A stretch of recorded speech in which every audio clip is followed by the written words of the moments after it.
are mine now. You belong to me. Today we're going to play a new fun game. Hello and welcome to the Twin Peaks podcast. My name is Ron Dan. My name is Ron L. Nicole. That'll do. This is our Halloween episode, and this time we're going to be talking about cults. We've got two cult films to talk about, or two films that feature cults, not cult films. They are Midsommar and The Ritual. After that, we're going to be picking our topic and our films for next week, and it's back to you this time, and you're picking the topic. Yes. The final section is Stitch Up. I lost a poll last time, and I had to watch Romance on the menu. Ha ha ha ha ha ha ha. Also, in that final section, we'll announce the poll results. Yeah. And then we announce the films for the next voting thing. Before we get to any of that, though, we have a first section, what we call Anything Goes. We just talk about anything we want. So, how have you been, Nicole? Oh, sorry, Ron L. Nicole. I've been very good. How have you been? Yeah, pretty good, mate. L. Ron? L. Ron Dan. Just call me LRD. That would do. LRD. Lurd. Lud. I've been all right, mate. I just, like everyone else in the country, I'm just sitting next to my telephone waiting for it to notify me that my area has gone into high alert COVID thing. I'm in medium at the moment. It's a weird one. So I'm just sort of sitting next to my phone, just looking for the next update and watching films and, you know, planning a podcast, I guess. This is basically my life at the moment. I'm treating this like a sort of a job. So I'm applying for jobs, but the podcast is sort of my actual job at the moment. It's weird. You would think it would have improved a lot, wouldn't you? Oh, no, it's been all right, I think. It's been all right. We've been doing okay. I've been having fun. That's all that matters. Yeah, and we've got a new Instagram page. We're getting there. But it's so much work, isn't it? You don't realise how much work it is. You're like, let's do a podcast. And you're like, was that a good idea? I enjoy it, though. It's kept me sane. I'll be honest with you. It's kept me sane in this current climate. Yeah, but what have you been up to? Very busy at work this week. Tomorrow is a public holiday, so I'm going to catch up with my best friend because our stupid 5K rule has now been lifted, so we can travel 25Ks around our household. Anyway, that's not important. What is important is I got my DNA test results back. Ooh. How many percentages? How many different nationalities are you? I think technically it's split into 7. So the most percentage of 69.6%. Hey. So South Europe, which includes Italian, Greek, and South Italy. Okay. And then 17.4% African heritage. So the 16.6 comes from North Africa, and then 0.8% comes from Nigerian background. Asian, it says West Asian, 8.4, and then Middle East is 4.6. And they're like all spread all over the world because obviously people migrate. So I've got like people I've got so-called distant family in the States, in like South America, in the UK as well, everywhere. So in Morocco. So yeah. Yeah. Well, we all started in Africa, right, and migrated from there into Europe and then to the Americas, and I'm sure that's what we did. I don't know, I wasn't there. Sure. Well, congratulations. It's quite fascinating. Yeah. You should get one done. We'll see what your heritage is like. What do you reckon? I reckon I've got some Scandinavians in me. Guaranteed, yeah. That's what I reckon. Kind of relevant as well to our topic this week, isn't it? Both of our films were set in Sweden. I've been to Norway and it was crap. It was crap? You didn't like Norway? Were you only there for the day? I went for one day. I went to Oslo, and I didn't. It's not really Norway, is it? I just went to another city. It looks like any other city.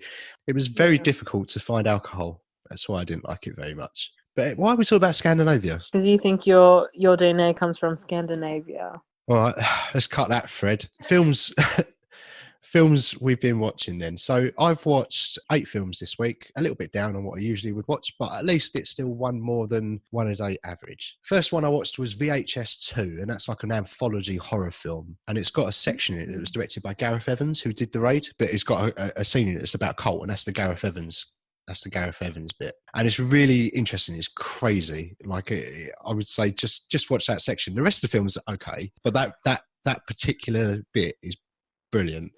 it's, it's about a cult, and these kind of journalists go in and they're investigating what this cult's about, and it sort of goes deeper into what it's about, and you see certain things that happen and you're like, what's going on?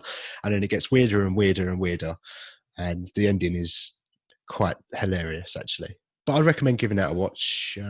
After that, I watched a film called Detention, and then I watched a film called The Kings of Summer. You ever heard of this one, Nick? No. It's a coming of age film. So it's about 3 young boys, and they basically build a shack out in the woods, and they want to spend their summer there. But it's very, very funny. It's got some really dry humour in it. There's some really funny performances in it, and it's excellent. I really, really enjoyed it. Maybe if we do a coming of age double bill, we can slip that in.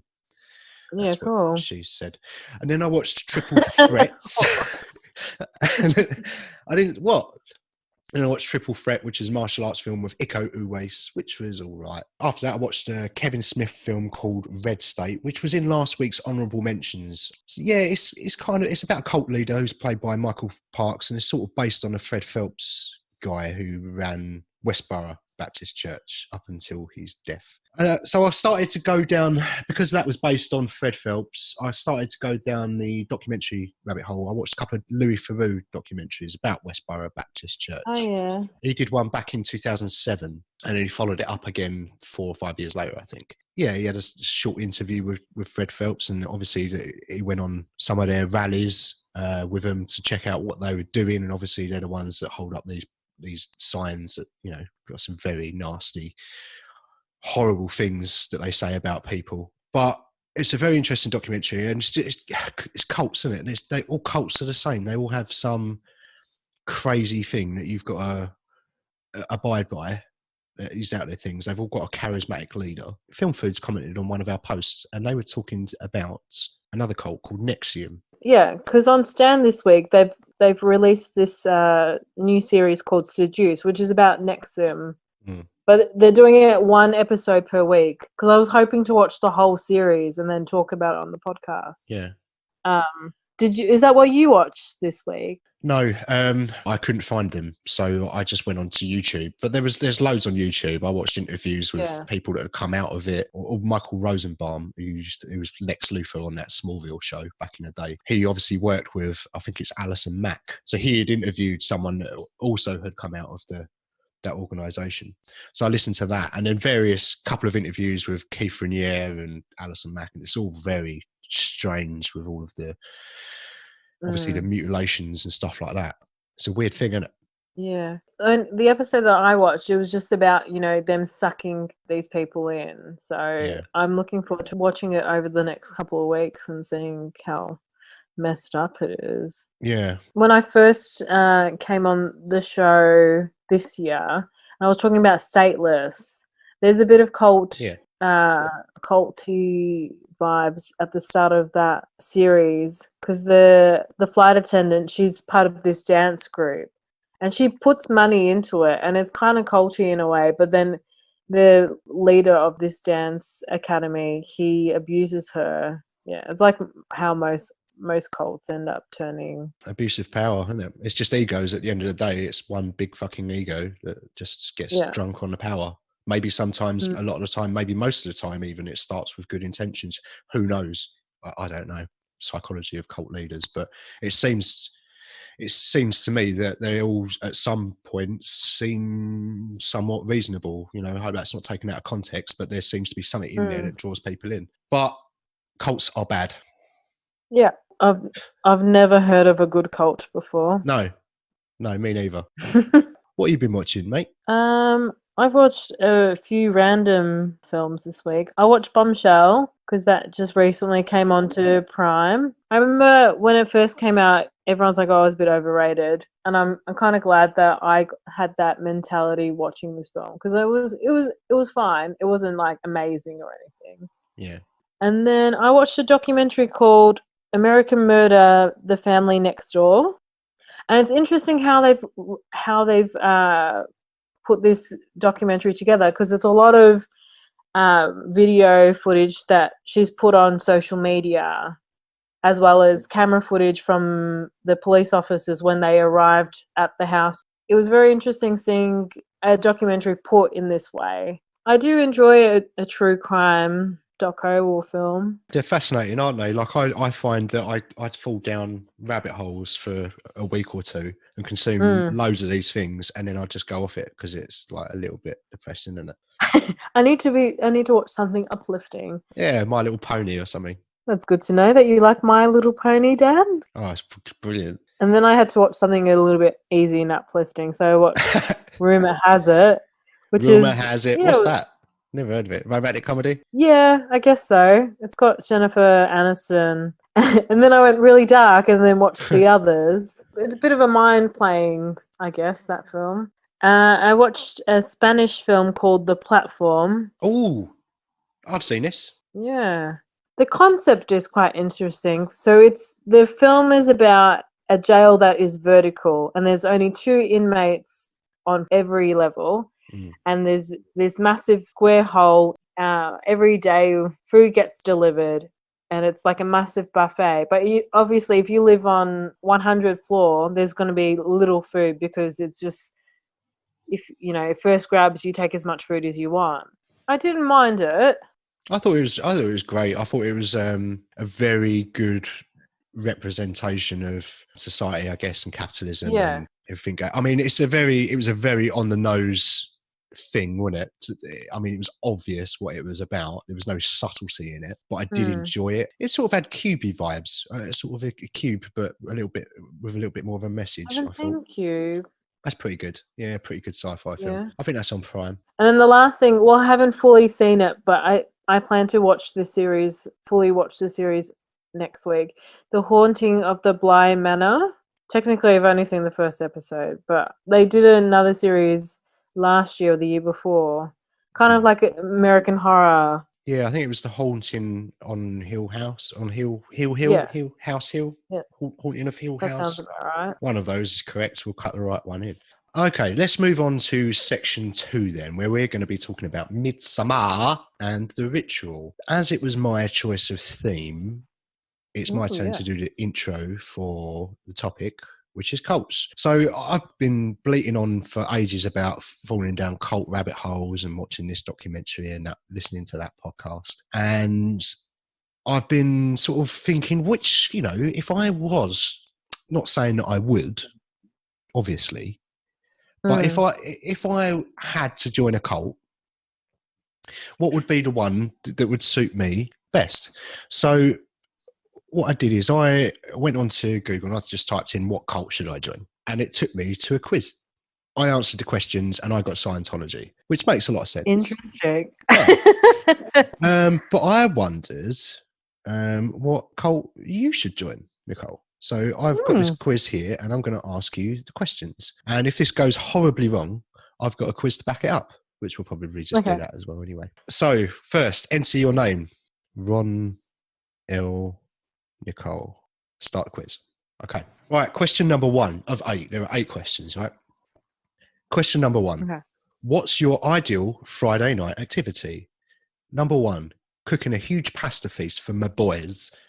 Number 2, at a concert, Snapchatting my awesome life. Yes. Or number 3, looking up at the stars and imagining a home up there.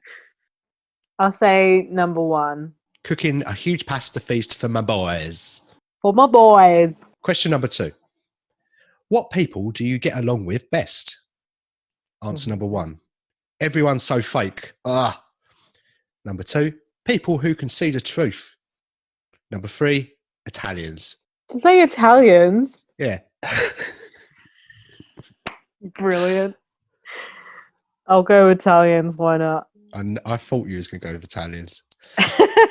Question number 3. What is your spirit animal? Oh, here we go. Option number 1. A unicorn because unique and always shining from my Fenty highlighter. Number 2, my zodiac sign or an alien if that counts. Or number 3, garlic. Garlic? Or number 3, Garfield because I love lasagna. Let's go unicorn. Why Unicorn. the fuck not? All right. Question number 4. What's your go-to outfit? Option number 1, I always wear a bib and a red shirt to hide the marinara stains. Number 2, I always wear business attire so people take me seriously. Or number 3, I never repeat an outfit ever. And unfortunately, they didn't have dinosaur costume on there, so I couldn't ask you that. Oh, none of the above. It's not an option. You've got to choose one. I'll just go A. Wear a bib so I don't get bloody Italian sauce on me. Yeah, I'd agree with you on that one. Question number 5. What do you binge on Netflix on your days off? Documentaries about space and the human condition, Pretty Little Liars or Gossip Girl, or MasterChef or Hell's Kitchen? Oh, out of those, I guess the last one. MasterChef. Yeah. Okay. Question number 6. What's your favourite things about yourself? Number 1, my face. It's so Instagrammable. Number 2, Oh my God. insatiable appetite. Or number 3, my vast intellect. Let's go number 2. Doing a number 2. Question number 7. If you were a cake, what would you be and how would you serve yourself? Number 1. What is these questions? If it's a very serious thing, Nicole. This is about which cult you should join. This determines the rest of your life. Is this from Cosmo magazine or something? Uquiz.com. Yeah, go on. All right, question number 7. If you were a cake, what would you be and how would you serve yourself? Number 1, is lasagna a type of cake? Served al dente. Number 2, unicorn funfetti with extra sprinkles served in a mason jar. Or number 3, a pea pie served on pea day. That might be pie. I don't know. Let's go unicorn.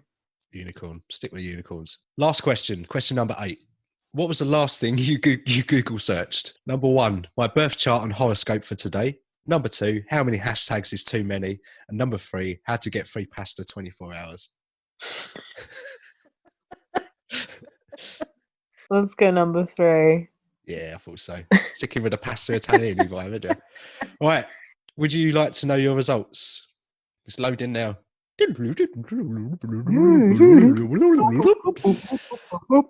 Okay, we have a result here. I know I've never heard of it. I'm going to have to Google this. Wait.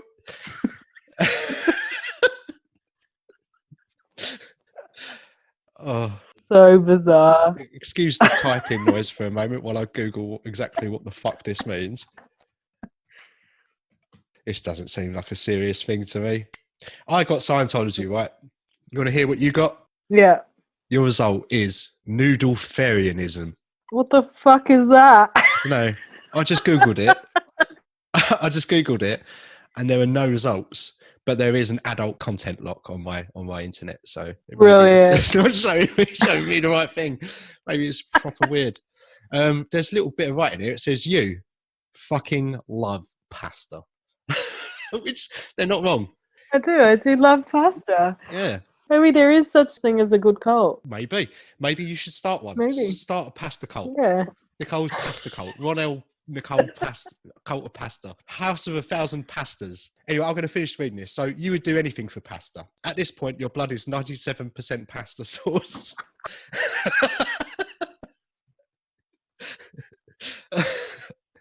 This is brilliant.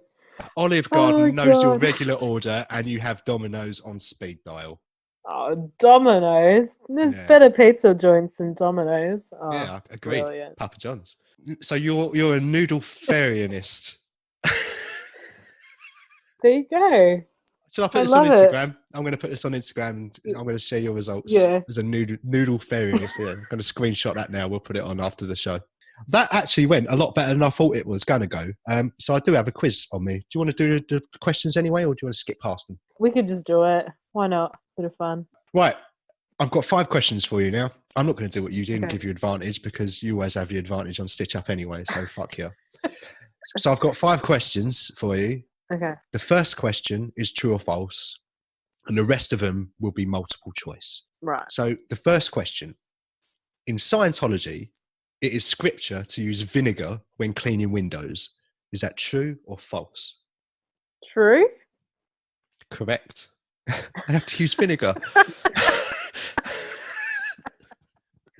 That's brilliant. No, they have to use vinegar. Number 2. Okay. Nexium was originally known as something else. Can you name what it used to be known as. Option A is the People's Temple. Option B is ESP.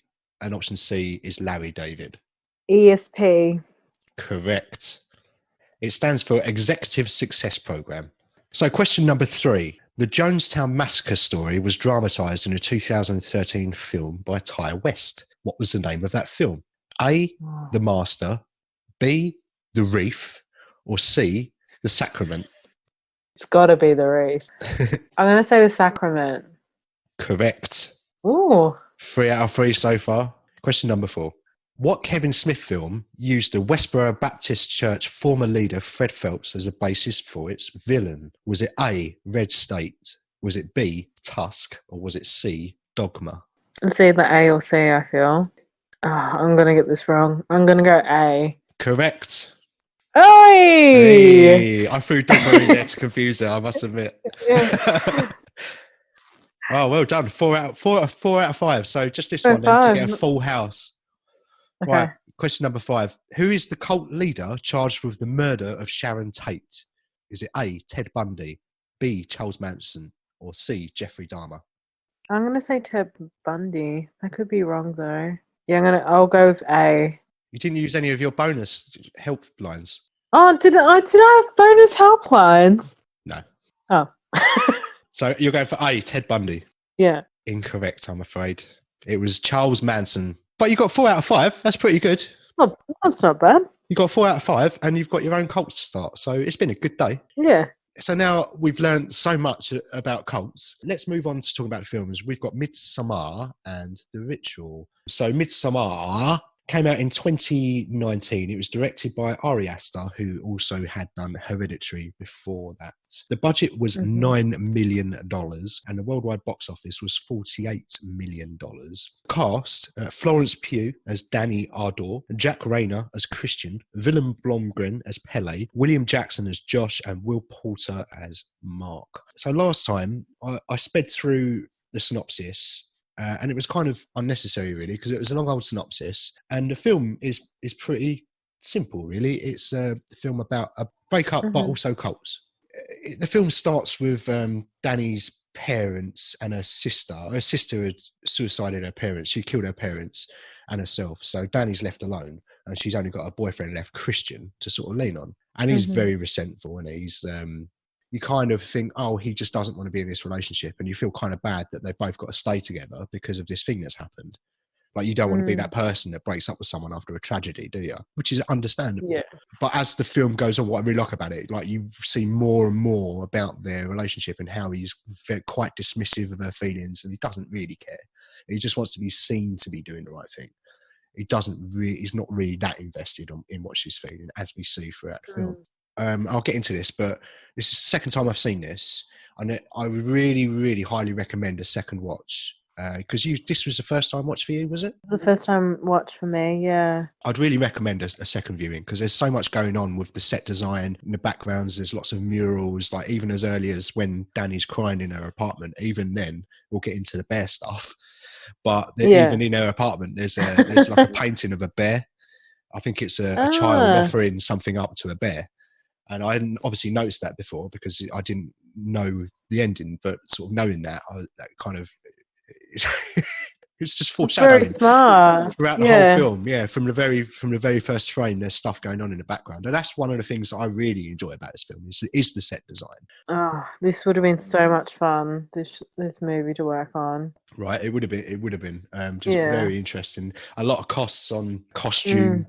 Lots of money spent on flowers and flower arrangements. Yeah, I wonder if they're fresh flowers. I mean, if it was fresh flowers, my God, there would have been so much money spent on that. Flowers don't last that long. It's like you've got a week.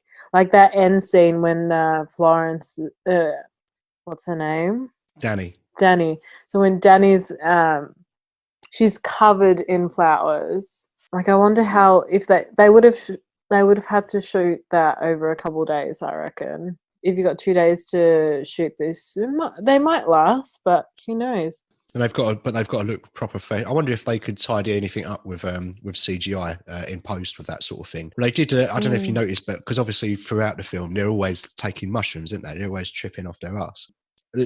a lot of the background, I don't know if you noticed, but like you would see the trees every now and again will just like fade and wobble slightly. And so would the flowers that they're wearing these head pieces with all these flowers in. Sometimes the flowers would open up and close. The first confronting thing for this film is when the two elderly people, they go up to the cliff and you're like, oh, they're not going to jump. And then next minute, it's just like, and you're like, what the fuck? And just like how their bodies are mutilated on the ground. And then sorry to be a bit gory, but the man, he kind of is still alive when he like hits the ground, and everyone's screaming is like, ah, and then one of the individuals like smashes his brain out, and it's just like, it's so intense. I think for me, it's so intense because the build-up is so long. I think it's the last score is 10 minutes long that leads up to the very last shot. But you hardly notice it. It just builds and builds and builds. But yeah, and I think that's what they did with that scene too. There was such build-up. But I think as the two people are standing up the top, I think the first thing we see is Danny reacting. And that's the first thing we see. Before we see them jumping off, we see Danny grab Christian's arm and go like that. And then it cuts to the woman falling off of falling. She jumps and then she gets her head caved in. And we see it it's only a flash, but it's a very gory flash. It's not like it's not a lingering shot. But then, as you mentioned, we see the dude jump, and it goes to a wide shot, and it made me cringe because it goes to a wide shot, and you just see him hit the ground legs first, and then just fall over, and you hear his legs snap like twigs, don't you? And he's just lying on the ground, and his legs are off, and they go and get a mallet, and they finish him off. And you mentioned groaning as well, because he hadn't died. All of the community are sharing his pain, aren't they? That's what I liked about this community. That was the appealing thing about this community, is that they share everything and they all share their pain and stuff. And they're all groaning, and then old Timmy Mallet goes and takes him out, doesn't he? And they don't leave. Why would you not leave? They don't leave because Christian and one of his other mates, they want to do their thesis on this tradition. Yeah. Christian is piggybacking off of Josh, and he steals his idea, and he says, "I want to do my thesis on this Midsommar cult." So Josh is pissed, but they're all, the whole group of them. I don't think there's really a nice or altruistic person amongst any of them. They're all a little bit egotistical. They're all a little bit arrogant and self-serving, and none of them are particularly pleasant. Which I guess it has to be that way because it doesn't end well for any of them. No.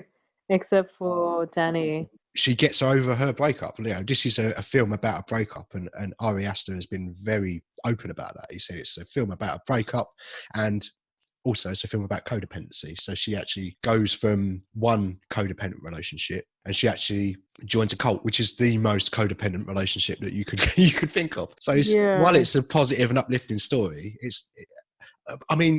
I just used the words positive and uplifting for Midsommar casually, like it's nothing, but it is. I do find it quite uplifting when I'm watching it, and then you go away and think about it and think, it's quite dark actually, but it does shock you as well. The prosthetics in this film, and like the end scene, how they got all the individuals that got sacrificed. What you mean, the stuffed corpses at the end? Yeah, because they look like soft toys. I think it looked like they were just meant to be gutted, like and they just filled their corpses up with fruits and foliage. A lot of work went into that, and that final scene, I mean, I found it quite funny actually, because Danny, we skipped ahead, but Danny, basically she becomes the May Queen, right, which is this thing they've been talking about all through the film. She becomes the main queen, everyone thinks she's shit hot, she gets over Christian, but not before she has to choose. So she has to choose to sacrifice one more person in this ritual that they do every 90 years, and she's got a choice between Christian and one of the other members of the cult that were chosen at random, and she obviously chooses Christian. It cuts from her sort of pondering her choice to it cuts to Christian being wheeled into the yellow triangle, and he's been sewn into a bear suit which is made from bear skin. And I really love that shot when we cut to his face, just like well, what the fuck is going on? But he's been drugged and he can't move, and Yeah, he's paralyzed. Yeah. yeah, and he goes up in flames. But there's no reaction on his face, no nothing, and that's almost scarier, I think. This guy, Ari Aster, he's got a very interesting imagination. I mean, what else? We could go on forever, but about Midsommar, but maybe we should just think about wrapping it up and just giving our final thoughts. Yeah. What do you reckon? I love this film. As much as it's fucked up, like really messed up, I thought it was fantastic. What I'd like to do is get hold of the 3-hour version. So the one I watched was on Prime, and that was a 2.5, 2 hour 27 or 2:42. I can't remember. It was one of those. Yeah. But I really want to get the director's cut. When I first saw this film, it was an 8 out of 10. I enjoyed it. I think I enjoyed it a bit more this time, and I'm going to give it a 9 out of 10. If I can carry on watching it over and over again, it might slip into a 10. But for me, it's a solid, easy 9 out of 10. Thoroughly enjoy watching it, and I love the cathartic ending of it and how it's a happy ending, but also is a fucking bleak ending. And I love how it just plays with both of those things and goes from one to the other. It's fucking genius, in my opinion. What, have you got a score? Have you got a score? Because it don't count unless you give it a number. I'm giving this also a 9 out of 10. First watch. 9. Solid. Right, so nice and uplifting story from Midsommar. Let's move on to The Ritual, which was also about a cult in Sweden. So The Ritual came out in 2017. It was directed by David Bruckner, who I mentioned VHS 2 earlier, that I watched that. David Bruckner did a section in VHS 1. And it looks to me like he's mostly worked on anthology films, actually. So I could be wrong, but it looks to me like this is his first full-length feature. It was based on a novel by Adam Neville. Cast: Rafe Spall as Luke, Arsha Ali as Phil, Robert James Collier as Hutch, and Sam Troughton as Dom. The film, so I was going to say The Sacrament. I've got cults on the brain. The Ritual. It starts off with 5 lads. They're in a pub and they're planning a lad's holiday. But one of them, Luke, who clearly is the one that hasn't kind of grown up and sort of faced responsibilities. Yeah, that's what it feels like. He drags Rob into an off license. Anyway, there's a robbery. Rob dies. Luke has an opportunity to stand up for his friend, but he chooses to hide. And now he can't do anything about it. Like, he's just got to live with that decision. So it skips forward and they're all thinking about their friend, and they go to Sweden on a walking holiday to put him to rest and just like sharing their final memory of their friend, right? Dom gets a dodgy leg and they have to take a shortcut. Enter plot. This is only a 90-minute film, but again, it's a very slow burn. It's an hour before we see any cult, before we see any other humans outside of the central group. They spend the first hour sort of milling about in the forest. They find the rainy cabin. They go to sleep, and they have what you could only describe as the worst fucking night's sleep that anyone has ever had in the history of humankind, except from people that camp at music festivals. But there's this like straw witchcraft thing upstairs, and one of them wakes up in the morning and he's naked and he's not praying to it. Luke wakes up having sleptwalked and walked outside, and he's got like a marking on his chest. It looks like he's been marked by a beast.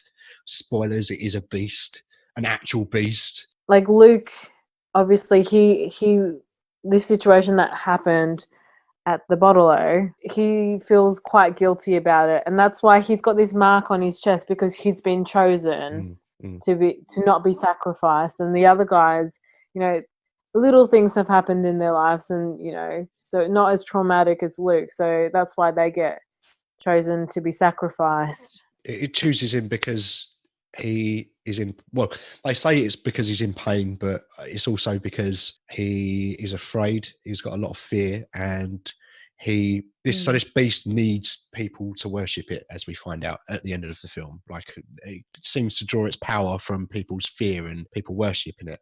And it chooses Luke because it thinks that that's what Luke's going to do. But Luke's redemption arc is that, no, he's not going to do that this time. This time he's going to stand up for himself and try and do the right thing, despite how afraid he is. And that's what I really enjoyed about it. So when I first started watching it, I was like, this is a bit of a bleak film. The first hour was a bit bleak. But when it got to the end, I actually found it quite uplifting in a strange way.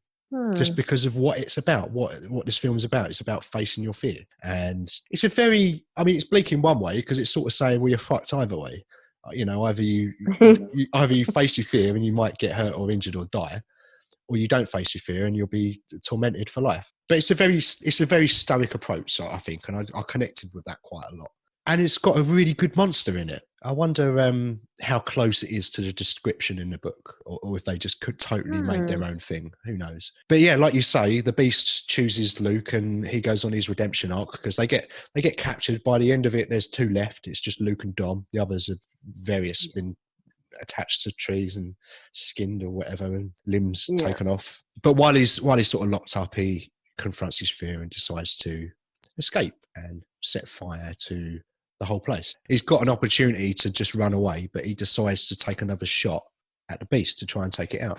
And then he has his like final battle, his final confrontation. Yeah, I really enjoyed this film, mate. I think the opposite to you, because I thought it dragged on a bit at the start. Like it was like maybe 40 minutes to an hour until it really got interesting. I thought when they just enter the forest and, you know, they're bickering at each other, that really annoyed me. And it wasn't just like a once-off thing and then they moved on. Like it happened a few times. I really liked the creature, but yeah, maybe I need to watch this another time to fully enjoy this film. I enjoyed it. It's not one of my favourites or anything. I just think it's a pretty decent, solid film. Yeah, it's a pretty solid 8 out of 10 for me. This one. Wow. I'm going to give this a 6.5 out of 10. Oh, a 6.5, eh? Oh, what else have you scored at 6.5? What did you give Grandi Magazzini? Didn't you give that a 5? Yeah, I gave that a 5. No, 6.5. It's close. It's kind of close to 7. Yeah, it's not bad. Which is like our average score. All right, so we're done with films about cults, and thank the Lord baby Jesus, because my soul is starting to feel very, very dark. So let's move on. Let's move away from cults now, and let's move on to the next part of section 2, where we've got to pick our films for next week. This time it is your turn to choose the topic and the theme. So what are you going for, mate? My topic for this week is because on the 21st of October, Rebecca came out on Netflix, which is an adaptation to a book. I thought adaptations for this week's topic. Okay. So pretty wide topic there to choose from. You said adaptations, so you could go books, you could go comic books, you could go plays, computer games. I mean, there are many different ways of reading this, which is good. If you say Twilight, I'm done with this podcast. I definitely don't have Twilight on my choices. All right, so what we're going to do is we're going to pick 3 each and then knock 2 out of each other's list to come up with a final 1 each. So what is your 3, Nicole? So number 1 is Hunt for the Wilder People. Okay. Taika Waititi? Yes. Number 2 is Gone Girl. Ooh. Okay. And I'm going to go even more darker. And number 3 is Room. Oh, bloody hell. Okay, right. So now I'm going to give you my 3. Number 1 is 30 Days of Night. Number 2 is Fight Club.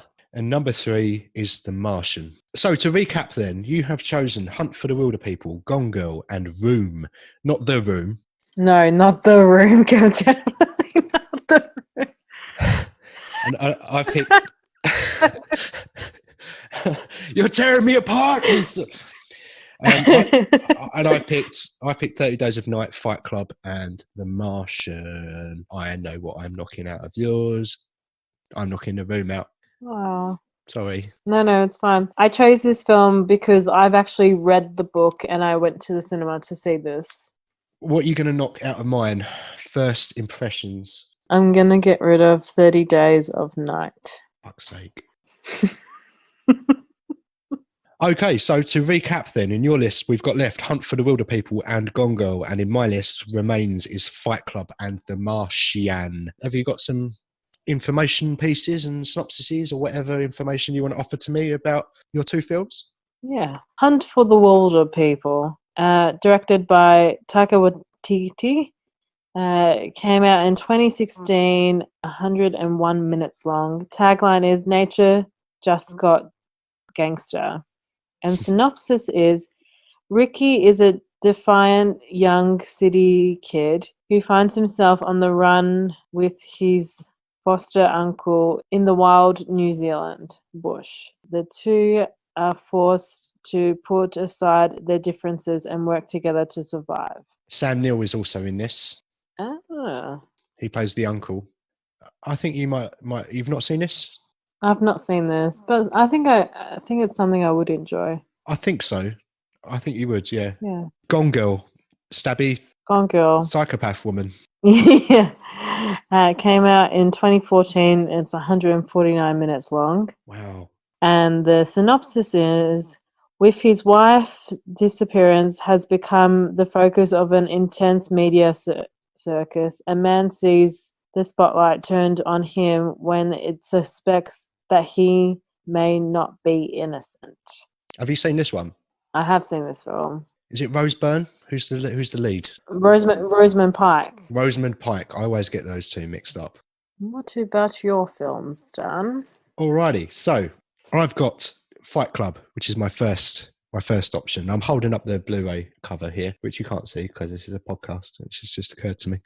But it came out in 1999, and it is based on a book. And it was directed by David Fincher, which we've mentioned a few times. It's 133 minutes long. It stars Ed Norton and Brad Pitt. I think everyone knows what Fight Club is. But a very quick synopsis is Norton gives a riveting performance as a label-obsessed insomniac on the verge of going postal. Befriending a scummy soap salesman, Brad Pitt, he embarks on an existential crusade that takes them both to the brutal, raw heights of their manhood. Also starring Helena Bonham Carter as the sexy psycho who comes between them. Fight Club is a bold, inventive, sustained adrenaline rush of a movie by Variety magazine that may leave you feeling bruised and bloodied, but also invigorated and alive. Yeah, I mean, what can you say about Fight Club without spoiling the fuck out of it? Rule number one about Fight Club. Shit.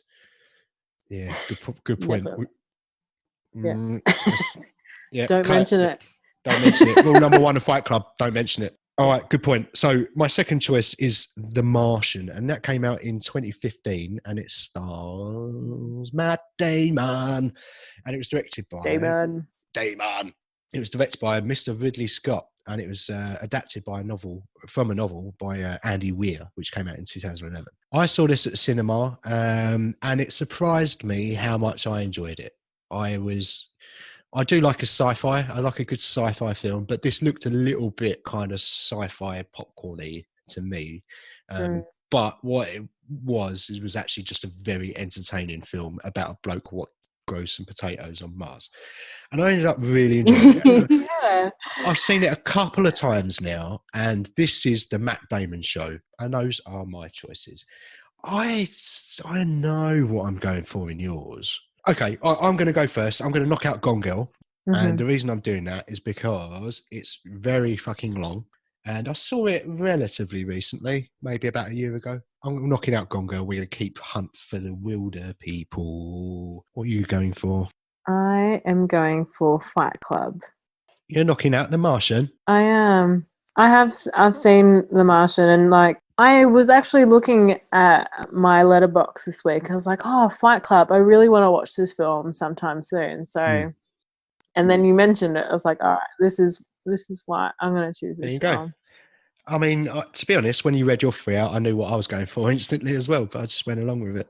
Brilliant. Okay, so next week then, it's your topic. So it's your turn to do the research. Thank the Lord. Our topic is adaptations, and we're going to be watching Hunt for the Wilder People and Fight Club. Honourable mentions. I've got some honourable mentions from our Instagram pals again. I put another question out and sort of said, what would you choose? You know, what are some of yours? Us Laughing at Us on Instagram said Chicago, which was never going to make my list.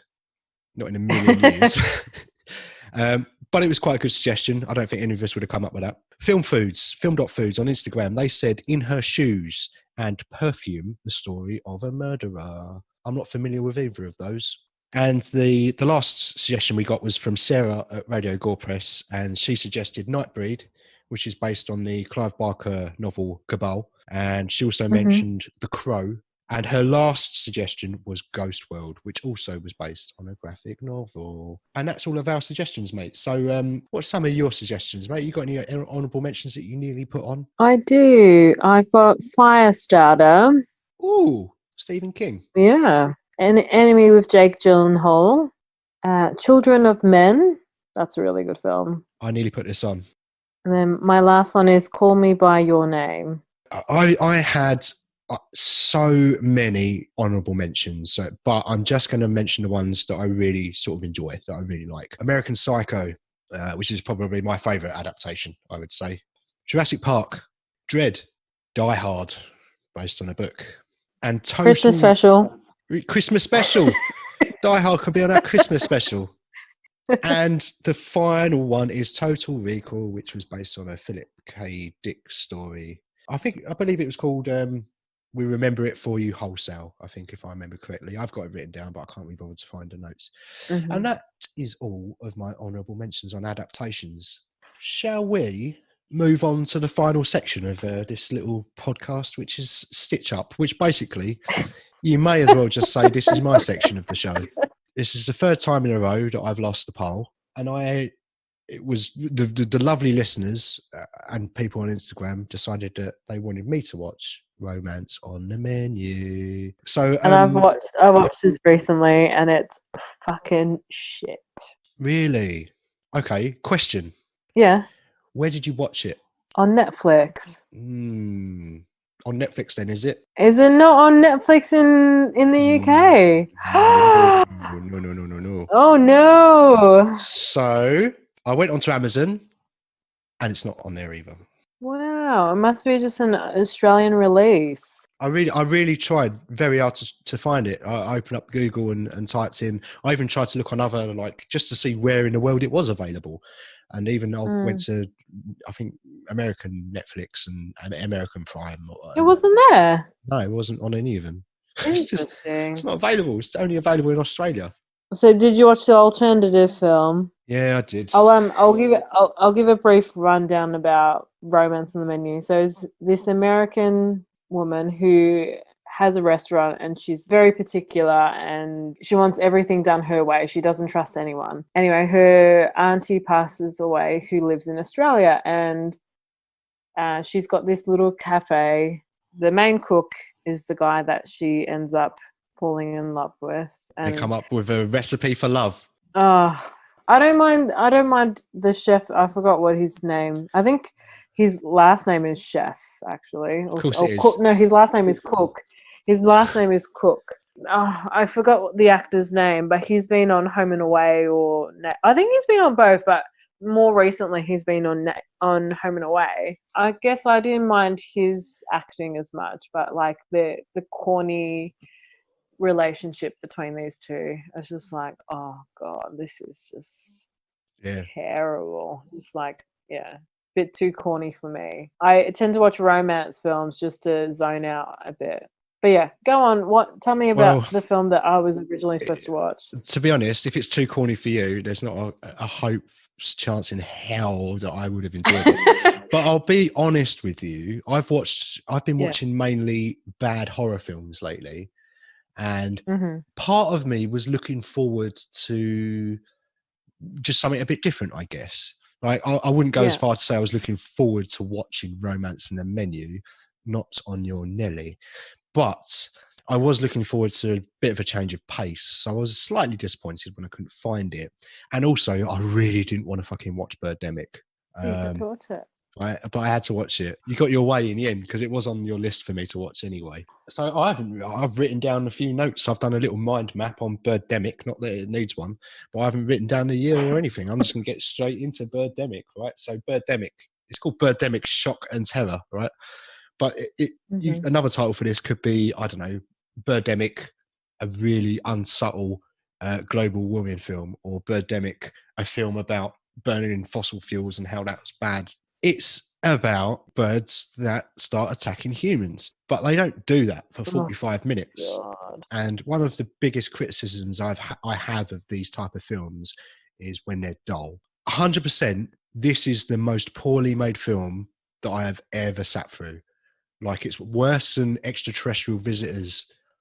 It's like, in terms of it's worse than Drainiac. It's worse than Drainiac. No way. Fuck Right? me. The audio is, the dialogue is horrible. The audio is terrible. The sound quality is worse than this podcast. Wow. Can you believe it? Yeah. And I don't know what year this film came out. I'm not going to bother to look it up. But if it was in the last 100 years, it would be a disappointing thing. But it's basically just, I say story. Rod is this really successful businessman who does a sale for £1 million and he's the best thing since sliced bread. He meets Natalie in a cafe and she falls in love with him immediately because he stares at her a little bit. And there's some really weird lingering shots when she's just like walking away and he's just staring at her. And I don't think it's meant to be weird. I just don't think that they realised what they were making. I've watched a few YouTube videos on this, like reviews and, worst films ever made and that sort of thing. Someone has posited, I've seen a few times, that this is intentionally bad. They've made this terrible on purpose, which may be true. But I think it would even in some way be more difficult to make a film this bad. I don't think you could make something this terrible on purpose. There's a news report that Rod's watching at one point, right? And this is a bit of dialogue from the film. This is how bad this is. So he's just watching the television, eating a donut, right? So the news is reporting on the ice caps and how they're melting. Subtle, right? And it says, polar bears are moving north, although many have died of starvation due to the difficulty of finding food, such as baby seals. Why elaborate on baby seals? I don't get it. There's also a bit of dialogue when Rod scores big with his company, right? He's awesome, right? He's the big cheese. He's making his £1 million sales. His company gets bought out with a $1 billion merger. And mate says, so what are you going to do with all of your newfound wealth? You've got to get a fast car to impress Natalie, the very attractive fashion model that you've been dating recently. You've got to get a Ferrari or she won't be impressed. And he goes, I don't need a Ferrari. I'm very happy with my Mustang. It's a plug-in electric car and it gets 100 miles to the gallon. That's an actual piece of dialogue in the film. And then oh my God. They go on a run. They meet these people in the hotel, and they grab some coat hangers to protect themselves from the killer bugs. Why coat hangers? Apparently, what I heard was is that it was meant to be shower poles, but when they got to the hotel that they were filming at, they didn't have any shower poles. So instead of going out and buying something, they just used what they had in the room, which happened to be wire coat hangers. And listen, I'm going to send you a link after we've recorded, right? And it just so you can watch them poking at these CGI birds. Oh, and the birds just hover there, by the way. They don't move. They just hover in front of these people. And there's this just audio loop of the birds squawking. Right, and that's fucking annoying and grating for like the 4.5 seconds that I just did that for. Imagine that sporadically spread out through 90 minutes of a film, or hour and 28 or whatever it was.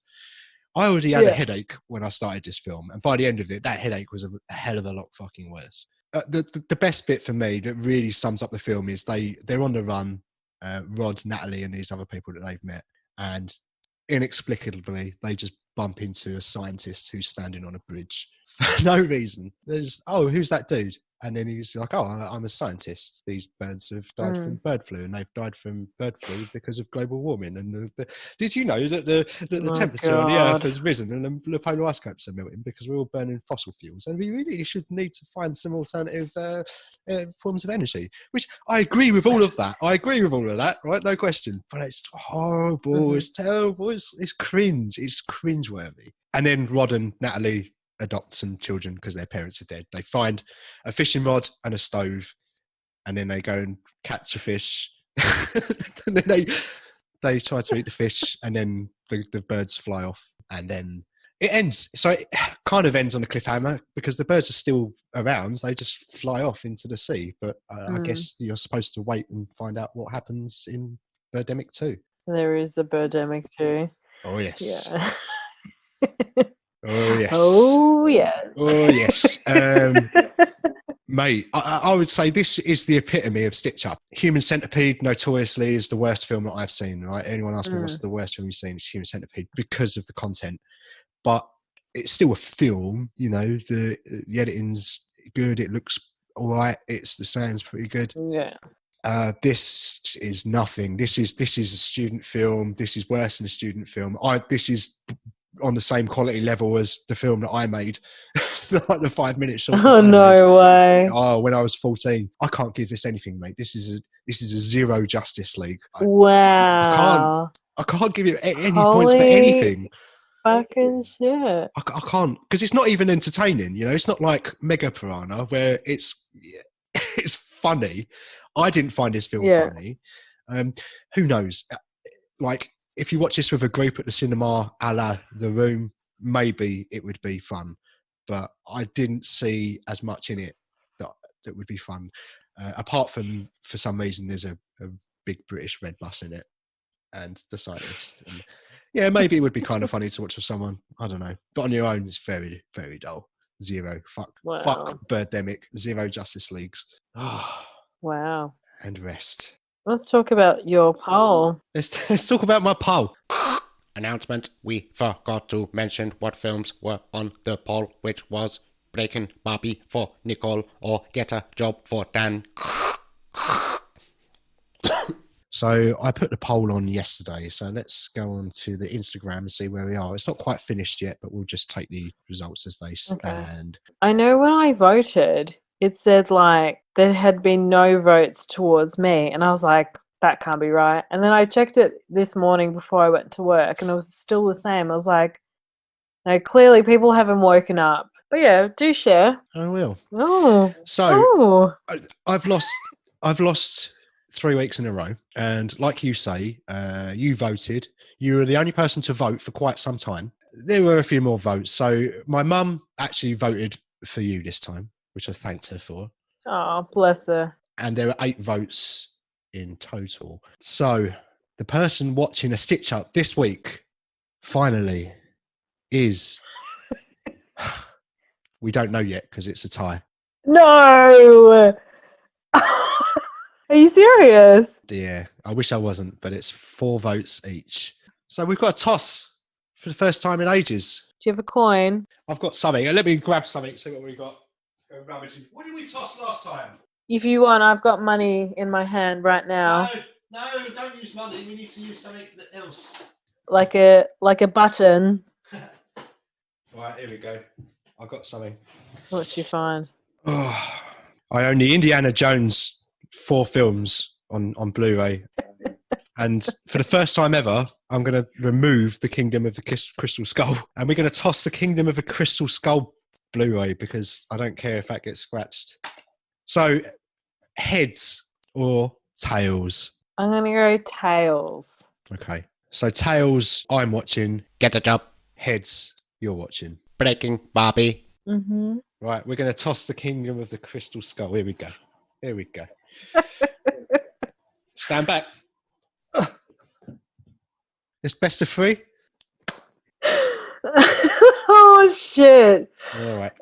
So for the fourth time in a row, I am being stitched up, and I've got to watch Get a Job. It's just not that bad considering. It's another film. Got to watch another 3 films. That builds up your movie list for the year. So It builds up the amount I have to put into the fucking podcast. That's what it does. Yeah. At least I ain't got to do the topic review this time, the topic intro. No. That's a real bastard, that is, when you've got to do all of it, when you've got to do the stitch up, the topic review. You haven't had that pleasure yet, have you? I don't know. I guess not. Lost again. It's a record.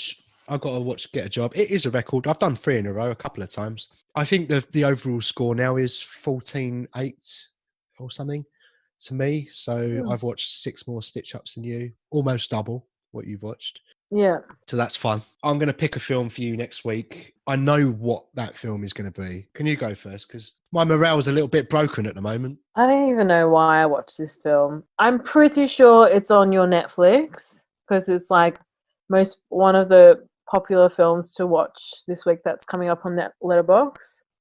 Adam Sandler's new film. Fuck. It's the what's it called? The Hoobster. Hubie Halloween. I remember, was it Albert had to watch Jack and Jill? Yeah. I don't think I've watched that from start to finish. No, I certainly haven't. Okay, I am choosing for you. I'm going to give you a rest from horrors. It doesn't seem to be working for me, so I'm going to try different taps. No. And it's on your, Okay. going to be on your Instagram. So I'm hoping that your friends Mhm. actually fucking side with me for once. And I'm choosing for you the hottie and the naughty. No. Yeah, yeah. And it's on Prime. It's available on Prime. The hottie or the naughty? Is that what I'm potentially watching next week? Yeah, the hottie and the naughty. It's The not or. hottie and the naughty. Yeah, you get both. You get a hottie and you get a naughty. I wonder if Paris Hilton is playing both roles. No. Hold on. Did you say Paris Hilton's in this? Yeah. Did I not mention that? Oh, no, you didn't. No. Oh, no. Yeah, Paris Hilton. Okay, so that is going to be on your Instagram. It's your turn. Yes. So the chances are it's going to be 5 weeks in a row that I fucking lose this thing. But You never know. You never know. So that's going to be on your Instagram. Where can we find you? You can find me on Chica Nika or Nika Creative on Instagram. And where can we find you, Dan? Also on the Instagram at FlickDocFace. But we have our own podcast show Instagram page, which is at Twin Peaks Pod, which we just post about our episodes really and what we record in. Sometimes the polls or the polls will go on there, and we're asking the questions, get some suggestions in for honourable mentions and that sort of thing. So yeah, give us a follow on there. Email the show at twinpixpod@gmail.com if you would like to. And yeah, thanks for listening. So we'll just catch up with you next week, Mr. Chuck Norris, won't we? Yes. Farewell, Chuck Norris. Have a lovely week, everyone. Have a lovely week, everybody. Goodbye. Did that sound sincere? Or did that sound a bit sarcastic? I don't know. Do you want to do it again? I'm not doing it again.